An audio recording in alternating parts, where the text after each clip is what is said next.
Hi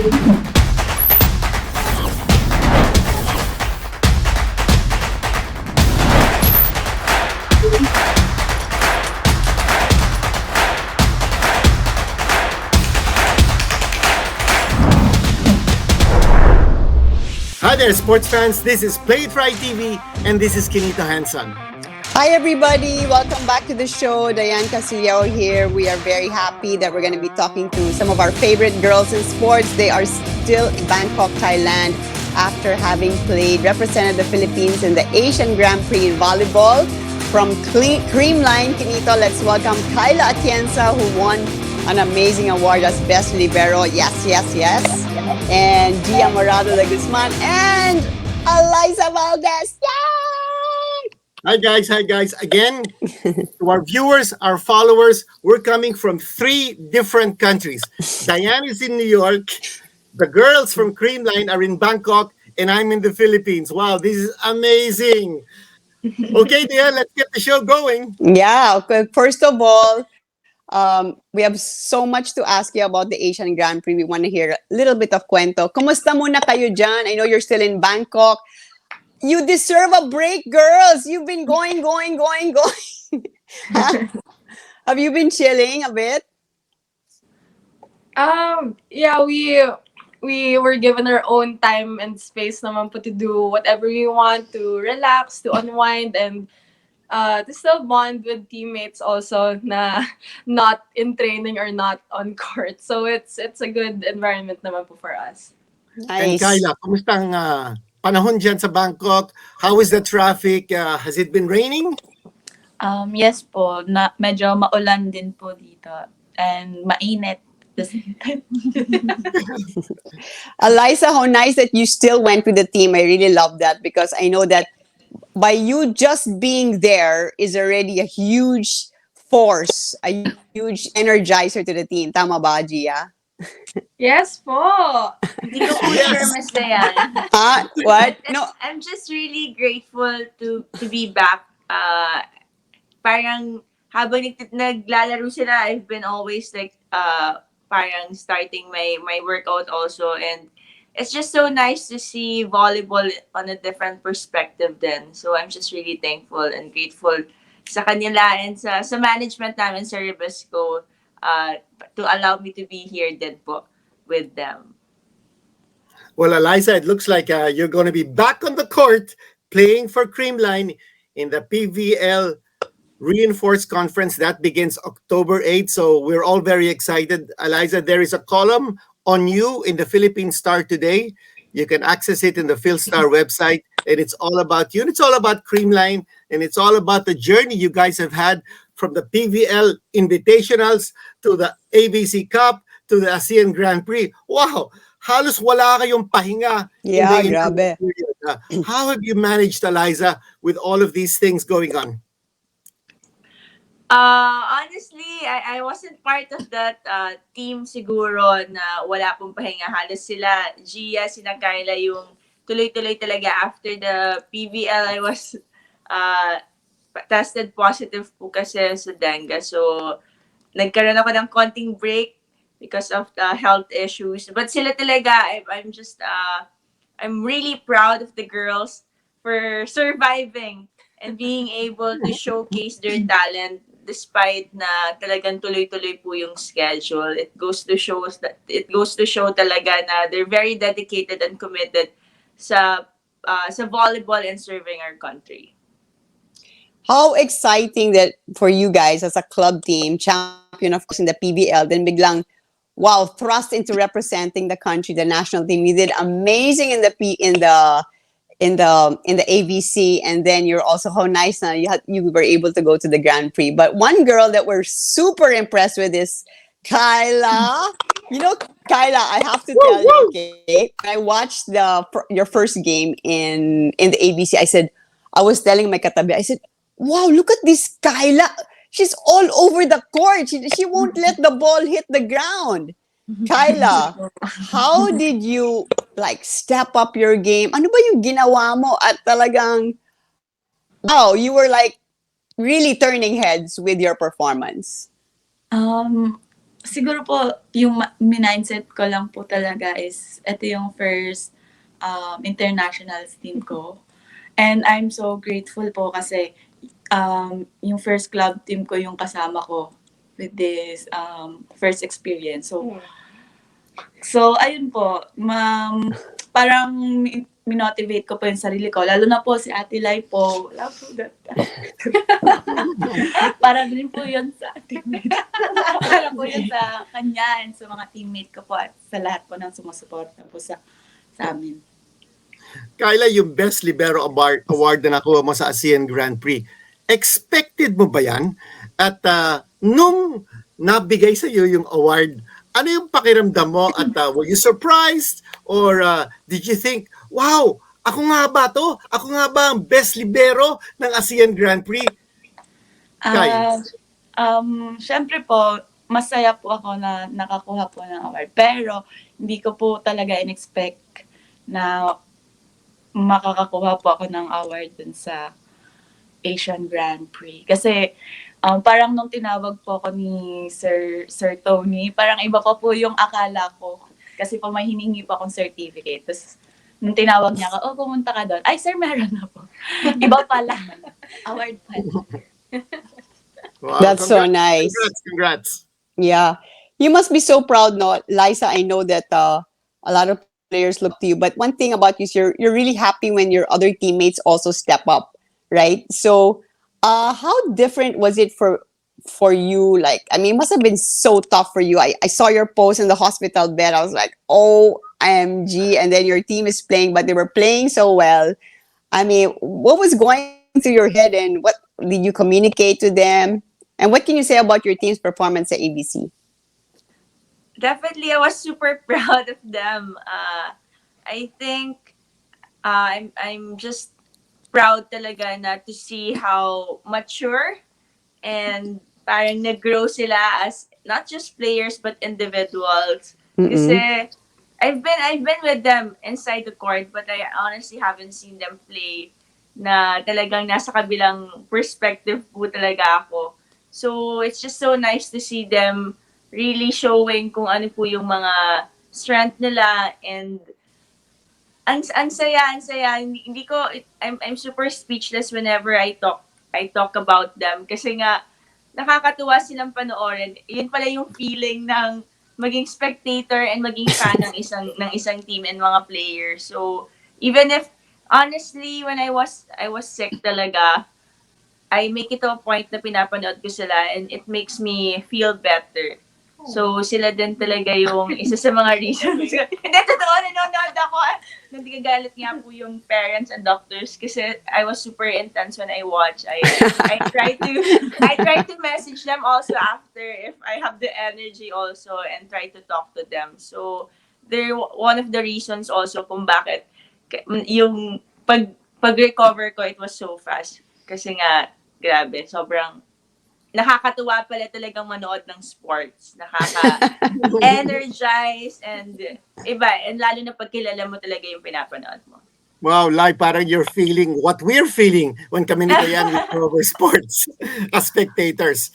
Gia naman, let's recap kung ano nangyari sa ASEAN Grand Prix. Okay, I have the scores here of our 3 matches against Thailand, 25-17, 25-22. Close yun, ha? Yung second set, 25-12. Vietnam, well, surprise of the competition, no? Because in the first 2 stages ng ASEAN Grand Prix, yung Vietnam took 4th place, back-to-back. Tapos biglang nag-second place sila ngayon. Our scores were 25-12, 25-16, 25-16. Sa Indonesia, yung last match natin, super ganda ng performance ninyo, no? But still, we were not able to get a set, 26-24, 25-22, 25-23. Gia, can you recap kung ano nangyari? How was it that we were able to fight and battle to the last point in every match, yet hindi tayo nakakuha ng set, but still, yung fighting spirit showed ng Creamline? Gia. Oh, well, in every game naman that we go to, regardless if it's local or international, we show up wanting to win, wanting to perform our best, and we have no excuses naman. Pag manalo, we're grateful, but we still have a lot to learn. Yun po yung mindset namin. And in every game naman that we went to this Grand Prix, syempre, there were a lot of factors also na we have to consider that the team and the coaches are very well aware of. So, ano po kasi talaga going up against teams that have been together for years, mahirap po talaga ang labanan kahit we're very happy with how our chemistry is, how our team culture is, but we're going up against national teams that have trained together for years. So best of the best talaga sila na dinagdagan pa ng chemistry and cohesion. And that's something that we hope we can develop also through the years. And in the future Philippine national team will also develop kasi kaya po talaga nating lumaban basta tuloy-tuloy po talaga ang programa at pagtaas ng volleyball sa Pilipinas. Yes. I saw that your former coach, si Coach Tai Bundit, right, who's of course a good friend of ours, went to your practice session before the ASEAN Grand Prix, and then so how was your reunion with him? Ano yung mga kwentuhan nyo? And I mean, what did he say about your latest performances? He's very happy po with how we've been performing kasi syempre we were his players also before. He taught us a lot. We're not the players we are today if it weren't for him also. So, but before mentioning anything about the game, syempre, ang tagal na rin po namin hindi nagkita because of the pandemic. So it was a lot of hugs and laughter and, joking around. But it was really great seeing him also. Nakaka-boost din po ng energy namin na even after not seeing each other for so long, he traveled so far from Bangkok to Korat just to visit us, support us, and encourage us. And, extra boost po yun for the team talaga. Nice. Parang na-remember ko tuloy si Coach Tai doing his dances there on the side of the court. Talagang making all of you smile, di ba? So, super good vibes from Coach Tai. Kai, pag-usapan naman natin bonding in Thailand. Yes. Okay, you guys are still in Bangkok and tapos na yung competition. Ano mga pinagagawa niyo dyan? How have you bonded? Nagkaroon ba kayo ng sort of like a team building? Beyond also your team, nagkaroon din kayo ng bonding sa ibang mga players from the other teams.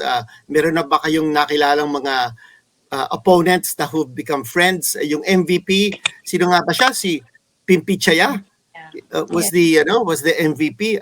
Have you also become friends with your opponents? So my question is all about bonding sa Thailand. Kai. Yung experience ko po dun sa pakikipag-friends sa ibang team. Yung ano lang po, yung time lang po na nung awarding, ganito po kay Pornpoon. Kasi fan po, yung sa setter po. Kasi fan din po ako. So, ayun po, sobrang saya po kasi sobrang approachable din po nila. And yung bonding po namin dito sa Thailand is more of kain po talaga. Kain! Ang sarap po ng pagkain dito. Ano yung favorite nyo dyan? Ano masarap? Lahat? Lahat po, opo. Wow! Natatawa tuloy sila, yo. So, yung parang eating trip. Naging eating trip. Diba? Pero having gone through all the things that you did, like the sudden thrust to be the national team, ang dami nangyari, nagkasakit, kulang-kulang. What did you learn most about each other or about your team? And how different are you now as compared to the champion team that you were in the PBL? Alyssa. Yes, Gia.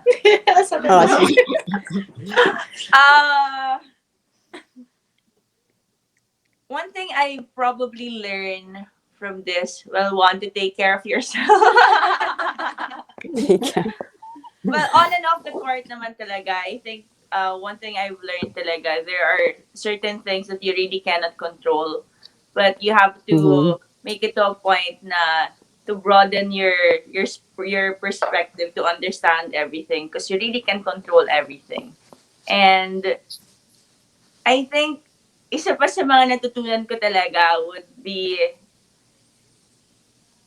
you're always gonna go back to your family, and it's always been my family, and my Creamline family has always been there for me na talagang kahit anong mangyari, hindi ka nila papabayaan, most especially our Pasco family, the Nang family. We're also here because of them, sa pag-aalaga po nila and sa pagtitiwala po nila sa amin. So, yun siguro, it's just there are things that we cannot control, but we really have to move forward talaga and really accept things kung ano yung sitwasyon na binibigay sa atin, and learn from it. Gia, sa ASEAN Grand Prix, which team was your toughest opponent? And then, can you tell us about yung Indonesia game? Because super close, super tight, at super exciting yung match na yun. It's very hard to point out who was the most difficult to go up against, but I think it will always have to be Thailand, if in terms of the teams in Southeast Asia and in SEA Games, because they've really dominated all of the teams throughout the years, and it's just a product of their national volleyball program. We'd like to believe also na at one point way in the past, same level lahat, pero ngayon dahil sa pag-angat ng volleyball nila sa Pilipinas, na kaya din po nilang lumaban na against European teams in the US also. Also in the Indonesia game, we were happy. We were happy with our performance. Syempre nagkulang po, but the mindset of the team po kasi that we're very happy with is, as long as you go into the game giving everything you've got, 100%, regardless of the results, basta masaya kami naglalaro, win na po yun for us. Kasi every game we go through, it's really a learning experience. And at the end of the day, volleyball is, it's a sport that we all love, that we all enjoy, and it's a blessing to be able to play volleyball with people that you love and care about also. That's true. Pambansang good vibes. Pambansang good vibes. Yeah. I remember dun sa ABC pa lang, kahit wala si Alyssa, when we would interview the players, they would say, oh, para kay Alyssa to. Like, si Alyssa pa rin nag-inspire sa amin. All that. Kyla, I wanted to ask you, you won that individual award as Best Libero. Pero did you were there any players that you specifically watched or were really impressed with that you picked up some things from either of the teams, Vietnam, Indonesia, or Thailand? Actually po, before po ng game, lagi po ako nanonood ng mga games ng ibang libero po. So, ayun po, nanonood po ako ng mga games na, yan, sila Don po, sila Don Makandili, and yung ibang international libero po. Para po may makuha po akong technique, or makuha ko po yung, para makuha ko po yung maging galaw ko sa court. Okay, Lai, let's talk about the second leg of the ASEAN Grand Prix. I understand that's going to be held in Indonesia. Kailan nga ba yun? At will you continue to represent our country in the ASEAN Grand Prix? I think that question is better parang asked po siguro sa federation or sa management, because we really don't know po the plans also, since after this ASEAN Grand Prix po, we're focusing on the reinforced conference. So after that po, we really don't know po kung ano po ang plans ng national team po. Okay, but very exciting still, no? Because yun Yes. nga, no? In the first staging of the ASEAN Grand Prix, nagkaroon ng 2 stagings, 2 legs. So parang ngayon, magkakaroon din ng second leg sa Indonesia. So we're very excited. Whichever team represents our country, whether it be Creamline or a national selection, we are still going to support the PNVF for this effort. Okay. Yeah. So, Alyssa, can you give us an update on your condition? Are you clear to start training? how much cardio can you do, and meron bang limitation pa na binigay sa inyo ng mga doktor, or you're good to go and start grinding? I'm actually working out na po with the team, and yun nga po, as I've said a while ago, pag may game days, yun, before kami nag-workout, sila talaga nagpe-prepare sa game. But uh, unfortunately, I still have to monitor po some things, Mm-mm. my liver. But when I get back, I have to go back po and check my doctors. Check up my doctor. Ay, sila pala check ko. Hindi. Kakamustahin po ulit ako ng mga doctors and do some tests to check lang po kung ano yung improvement and progress ko din. So, Yeah. kailangan But you I feel have to take okay. it slow. But you feel okay. You feel much, I feel much so better. much better. I feel so much better. I try everything. Talaga, even running. The only thing siguro na hindi ko pa po talaga natatry right now is jumping. Because I think it's a little mahirap for the liver din. Kasi with everything na may stretch and ano po, magagalaw ng konti. But aside from that, I think I'm super super okay to be with these girls and experience this ASEAN Grand Prix on a different angle. Then also I've learned so much then po. Gia, si Coach She was saying that yung experience niyo as a national team in the ABC Cup and the ASEAN Grand Prix will be a very, very big boost sa inyong campaign in the coming PVL Reinforced Conference. Pero kung titingnan natin yung mga koponan na lalahok sa Reinforced Conference, bukod lahat sila nagpalakas, ha? F2, for instance, brought in Ivy Laxina. That was a very surprise move because meron pa siyang collegiate eligibility sa NU. Tapos Cherry Tigo, Chocomucho, lahat siya nagpalakas. PLDT, Signal. How do you assess ang expectations of Creamline sa coming conference? Because you win this, you'll be a Grand Slam champion. Gia. Yes, but we're aware now there's the opportunity to get the Grand Slam, but we're really trying to stay grounded kasi like you mentioned, nagpalakas nga po yung ibang teams. There are imports coming in also to reinforce every team, just like us. So the experience that we got in our international stint, it's a huge boost for us kasi number one, we keep emphasizing that our chemistry and cohesion and system is something that we're proud of. And each game we went through against international teams just strengthened that more. But yung exposure din namin playing against international players, that's something that will happen also in the reinforced conference. So at least alam na rin po namin kung paano gagalaw ng may malakas talaga na player na import. So yun din po yung iniisip namin going into the ABC and the Grand Prix, na marami pa kaming tournaments in the future na may makalaban po talaga kaming malakas. And we're just happy na we got this opportunity also for Creamline na magpalakas din. Do you know who your import is, and has she arrived already? Are you is she there, or is she waiting in Manila, or is it a secret pa, or what? We're gonna meet her soon, but all the details we don't know po. But yeah, we're just really looking forward na ma-meet po yung import din namin, and I think it's very soon. We can't wait to practice and train with her. Lalo na talaga nakaka-excite po. Abangan nating lahat yan. Wow.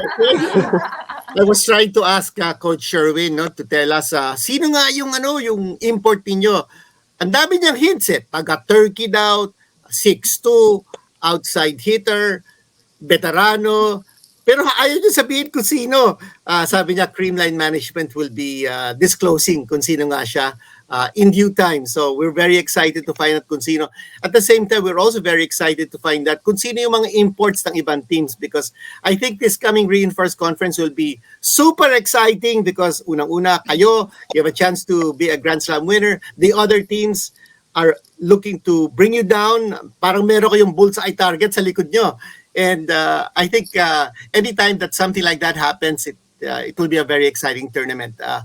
Kyla, meron kasi nagsasabi that with all the teams na nagpapalakas, I think the PVL now is thinking of a draft come next year na pagpasok ng mga collegiate players and from wherever else, hindi na pwedeng kunin lang basta-basta ng mga teams. They will have to go to a draft system para magkaroon ng konting order and balance sa liga. No? Kai, do you think this is a good step ng PVL na magkaroon ng draft? I think, oo po. Kasi nagawa na din naman po yan sa basketball po ata. And maganda naman po yung naging result ng ganong sistema po. I wanted to ask Jia and Alyssa, how proud are you of Kyla? Parang leaps and bounds ang kanyang improvement, diba? Jia muna. Well, college pa lang po kasi nakakalaban ko na si Kyla. She's very underrated talaga. Very masipag talaga siya. But Atalaya and I were both there when Kyla came into Creamline. Yung first day niya, naalala pa namin. And throughout the years, nakita po talaga namin kung paano siya nag-improve as a libero, as a teammate, as an athlete. Unti-unti nagiging vocal na rin siya. Kasi nung simula, hindi po talaga namin siya marinig. Super shy. Timid pa. Opo, pero grabe po talaga yung tinalon ng skills niya and ng maturity niya. We have to credit also yung coaching staff for that, and siguro yung culture din na naset ni Ate Lai nung pumasok siya ng Creamline. No, just kidding. Kidding aside. Pero si Kyla po talaga, wala po talaga kaming masabi sa kasipagan niya sa bawat training.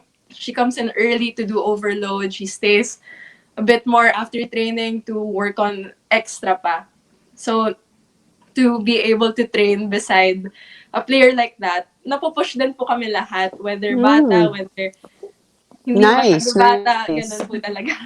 Good job, Kyla. Yes. Si Liza naman.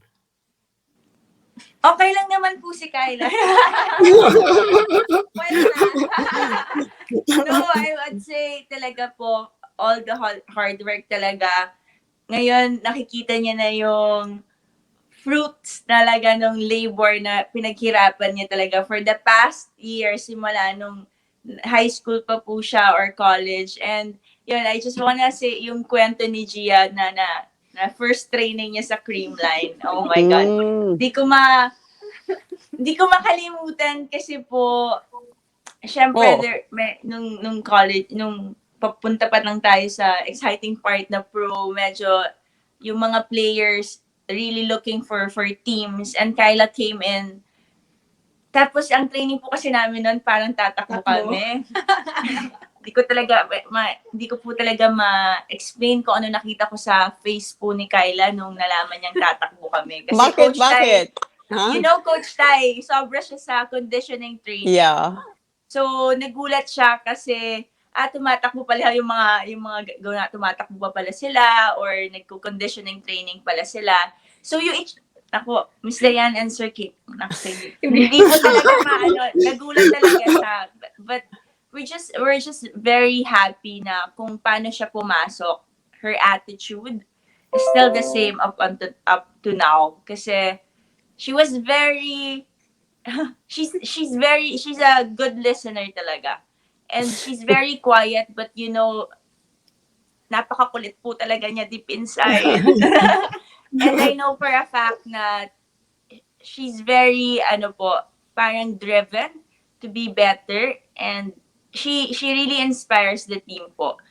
On and off the court. Kasi quiet lang yan, Mas Dayan and Sir Kenito, pero talagang madami siyang tinatago. Ilalabas na lang sa court. Very passionate po talaga siya sa sport, and makikita yon.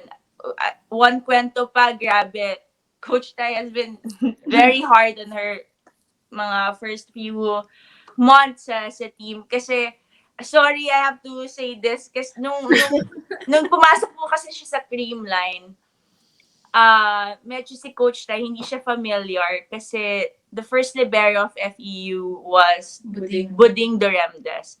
Siya po yung second. So when she came in, Coach Tay was wondering na parang, Open hitter ba to?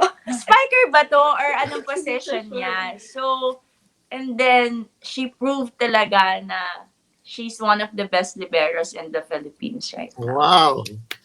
Well, Wow. it's so inspiring to listen to the three of you, and I'm sure the entire Creamline team, the Creamline management, so proud of your performance, the sacrifices that you're doing. So you deserve this break in Bangkok. And Diane and I, and everyone who are behind Plate Right TV, si Viel, si Vince, si Christina, we're also happy every time you guys come on board. Yeah, It's always a thank you. special episode because parang so revealing, so inspiring, and also so much fun to talk to you. And on that note, may we ask all three of you to maybe thank your fans and also to give us a glimpse of what we can expect from you in the coming PVL Reinforced Conference. Let's start with Kai.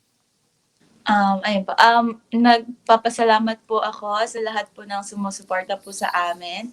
And gusto ko pong kunin po tong opportunity na to thank the Ribisco management po. And also yung Creamline family po namin, yung mga coaches po, ayan po. And sa lahat po ng sumuporta po sa amin, thank you so much po. Okay, Gia? Yes, we want to thank everyone who supported us way back in PVL. That's me. And also sa bawat laban namin para sa bayan kasi doon po talaga kami humuhugot din ng lakas kasi we're not just playing for ourselves, we're also playing for all of the Filipinos. We want to thank also the Ribisco family, the Nang family, and also yung mga pamilya po namin na iniintindi po ang passion namin at lahat ng pinagdadaanan namin na sakripisyo also. And syempre kay Ate Lai. Ano pala to? Open forum. Open forum pa rin siya. Pero yun po, maraming salamat din po sa inyong dalawa dahil binigyan niyo po kami ng platform para i-share din po yung experiences namin. Thank you. And Lai? Yeah, we wanna say thank you po dahil we're always welcome here sa Play It Right. It feels like home po whenever we're here also. Thank you, thank you. And I just really wanna say thank you to these girls talaga. Not up to now na realize ko na these girls are very inspiring talaga. And I'm one of those people na talagang nabigyan nila ng inspiration kasi syempre coming in medyo may mga issues tayo, health issues. So talaga na-inspire nila ako to be better and to parang magpagaling agad kasi I really wanna be with them. And to the management, to our Ribisco management, to the Nang family, we're very, very thankful sa lahat po ng support na binibigay nila sa amin. And for this opportunity also, we want to say thank you also to the PNVF and siguro to all the fans. Malapit na po, magkikita-kita na ulit tayo. Hope you can support us also, Creamline Cool Smashers. And ayun, thank you so much for all the support po. Yeah, we're excited na for Gia set to you and then for you to renew your tandem, diba? But no, seriously, I mean I love how you guys lift each other up. Parang you seem to really derive a lot of joy from pushing each other. So it's a nice competitive but friendly spirit that you guys have in the Kunline Smashers. And thank you for fighting so hard for the country. You know, it was so, as you know, everyone was so thrilled that, you came so close, you did so well. And I'm sure that you would love to represent the Philippines if given the opportunity at any given time, diba? Wait, but before we go, Kinita, I wanted to ask lang, ano yung mga last na, super pa. Ano ba yung shinaping nyo? What were some of the things you bought? Sige na. What's your big buy? Oh, Kyla, ikaw muna. Click lang. Ha? Yung Yung click plum lang. powder. Ah, Meron po kasing the best. fruit powder si Kyla na gustong-gusto niyang hanapin dito at iuwi sa Pilipinas. It's plum flavored powder for the Ay, fruits. oo, yung parang sampalok. Yes, parang ganun okay. po. O, nahanap mo, shopping ni Kyla. Ikaw, Gia, what did you buy for your husband? Pasalubong. I think today pa po ako magsha-shopping. Shopping, hindi ka ba shopping ka na? No, I spent yesterday for myself. Today I will spend for other people. Wow. Oh, okay. Very nice, very nice. Eliza, are you a big shopper, Eliza? What? Sino po? Ikaw, are you a big Ako? shopper? Oo. Hindi po. Hindi. No, not Hindi po. not really. I think I would love to think. Hindi po. Honestly, I actually I don't normally buy mga pasalubong po. But now, since we're training, when we're always here. But now, this is the first time I've been to Bangkok na talagang for vacation. So, iba po pala ang magagastos ko pag for vacation. But yeah, I actually bought pasalubong for my family and friends lang po back home. So, it's just so nice to experience Thailand culture in terms of shopping or food. We're just really happy to spend it together po. All right. See you soon on the tennis court, huh? We have to Yeah, hit. yeah. Yeah. Well, thanks very much, girls. Thank you very much for your Thank time. you. For See you always soon. being with us on Play It Right TV. Maraming salamat. And enjoy the rest of your time in Bangkok, and we'll see you soon back in Manila. Thanks very Thanks, much. girls. Thanks to all three of you. Bye. Ay po. Okay, that wraps up another episode on Play It Right TV, but another exciting and very fun show with our three guests from Creamline, Kyla, Gia, and Eliza and Diane. Always fun to be with volleyball personalities. Yeah, you know what's so fun about them? You can tell that they're super close, right? That they're super close and that they really care about each other. And it's really true that yung chemistry nila, yung good vibes nila, talagang it's so evident. And I think that's one of the reasons why they excel on the volleyball court because, well, you know, when you're in the volleyball team, you have to really move as a unit. And that's one thing that they have going. And yeah, I love it. And I think they'll have big advantage kinito dito sa Reinforced Conference kasi syempre iba talaga yung nabibigay ng international experience, 'di ba? Playing against teams that are much better than you. It really forces you to up your level and doing how they did is surely a big boost to their morale. But as you said, lahat ng teams ay nagpalakas sa Reinforced Conference. So I think it's gonna be a super exciting volleyball season sa next PBL. Yeah. And the nice thing that the Creamline girls told us is that they feel very much at home sa Play It Right TV, and that's also a very big boost for us. And it's not going to be just Creamline. As we've already guested Chocomucho, and we will be guesting more volleyball stars and personalities in the coming shows. We've already had PNVF President Tatsuzara on several shows. So, volleyball will always be a big part of our Play It Right TV agenda. Yeah. All right. Well, if you like the show, don't forget to like and subscribe. Hit that bell button for notifications. And Diane, always let's remind our viewers and followers about our playitright.com sister company. Yeah, please check out playitright.com. They have super nice products, different brands for different sports, different fitness workouts. You're going to enjoy them. There's so much variety. There's always new things, new models, brilliant colors. Playitright.com. Please check them out. And thank you so much to playitright.com for always supporting us dito sa Play It Right TV. And a special thank you also to PNVF, the Philippine National Volleyball Federation, and ASICS for always supporting our volleyball program. All right. Thank you, This is PNF. Chinito Henson. Thank you very much from Play It Right TV. And Diane? See you next time. God bless. Thanks for watching Play It Right TV.